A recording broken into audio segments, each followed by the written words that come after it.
Hi, my name is Caitlin Gross, and I've been asked to present what I learned from reading Charles Sayre's Introduction to Philosophy, the chapters on stress. So stress is how your body reacts to different emotional or physical situations. The body releases different hormones into the blood to help prepare you for what might happen in any given situation.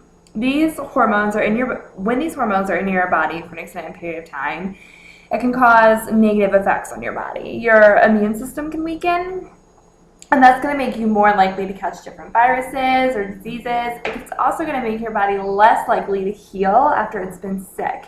This also includes if you've had an operation or maybe you broke a bone.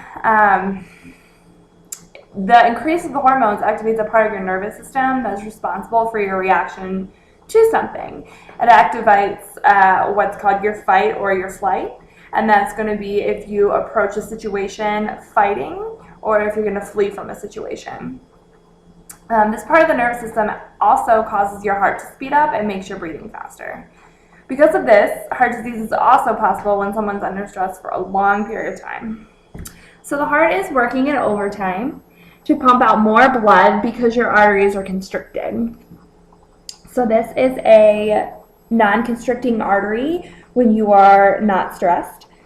And this is a constricted artery when you are stressed out. As you can see, the constriction allows for less blood flow to go through.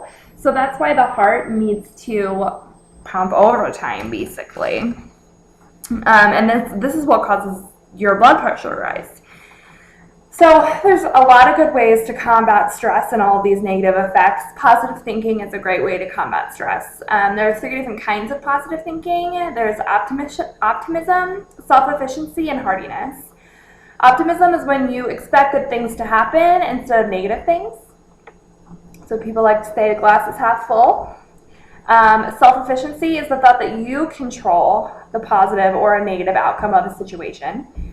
And hardiness is when someone is more likely to be less stressed out by the things that happen. When you're happy that something good happens and you look at a negative outcome of a situation as a learning experience.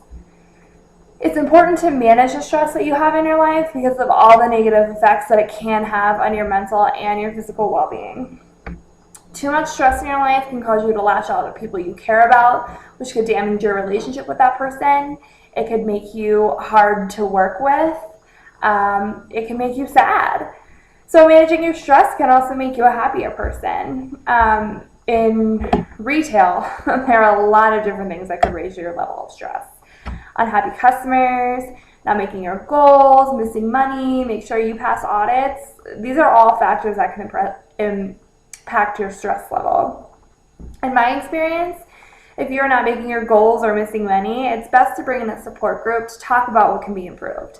It's not good to hold on to your stress and not discuss it with others who could be in the same situation. For example, a successful way that I have dealt with stress was when I sold my car about almost 2 years ago now.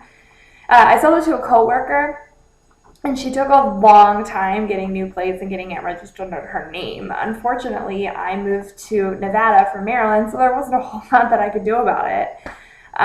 For a really long time, I didn't talk to my husband about the situation because I was embarrassed and I felt like I kind of had to deal with it on my own. But after a couple months, I finally spoke to my husband about the situation, and just having someone to talk to about it made me feel less anxious and less stressed out. And having a support group is a great way to manage and deal with stress. But sometimes it isn't always that easy to let go of stress. Recently, I was trying to run my first 5K. During this period of time, I was also having a visit from my district manager, as well as other managers being on vacation. So we were very short-staffed, running one-on-one. I was very stressed out. So during this time, it was hard for me to control what's called my emotional regulation, which is the increasing or decreasing of your emotional responses. So basically, I let the stress take control of me, and I would cut my runs short or eat something really unhealthy that would make me feeling like lethargic and unwilling to go run. And as a result, I didn't beat the time that I wanted to in the race, and it was pretty upsetting. A strategy for managing or responding stress would be to have a good support system. Don't end up like me. Finish your 5K. Talk to your friends, your family, or your coworkers about the stress in your life so that you can release it and bounce back to normalcy faster.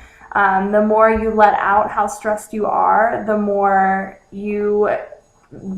quicker you can bounce back from it, the quicker you can return to normalcy. There's always going to be a time where maybe you're really stressed out, but after a while, you're not going to be stressed out anymore. As long as you can let it go and you don't hang on to it, and you have some people to support you. Also, you can practice controlling your own emotional regulation by practicing tasks which are hard for you to strengthen your ability to regulate your emotional regulations or your emotions. Maybe take up running if you don't like running, or exercising, just pushing yourself really hard so that you're in a situation where maybe you want to run your 5K or you want to go on a diet. It's not immediately a trigger is going to send you to break down, not go running, eat that piece of cake. So those are some really helpful ways to deal with stress. So thank you for your time. I hope you guys learned a lot about stress, and I hope that you learn to let your stress go. Thank you.